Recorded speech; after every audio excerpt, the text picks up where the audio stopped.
"I saw that girl," he yelled. That's when I realized he was talking about Reed. I tried to get up to see, but Lee pulled me down to the ground. Then he looked at me and he said, "You don't want to see it." I think this was the first time in all the years I've known Lee that he looked genuinely terrified. I turned my back on the parade and looked at Lee.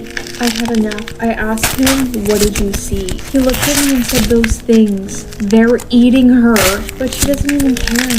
When Lee told me this, he started crying. At this point, part of me didn't even want to see what was going on with the parade. That's when I heard the singing get louder. They were coming towards us. I shut my eyes, but the voices continued for a few more minutes. At one point, Lee started wailing. I kept my eyes shut the entire time. After that, it continued along and made its way through town. Once we started to hear everyone get out of their hiding spaces, I leaned down to help Lee get up. But when he stood up, he kept his head down. "Lee, what's wrong?" I asked. I could hear him sniffling. So I asked him again, "Lee?"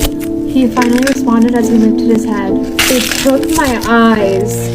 I will never forget that moment when he looked up at me with no eyes. The day after that, me and my family moved out of Storytime. I never knew what became of Lee after that day. Just minutes after we left, my parents started to act like Point Time never existed.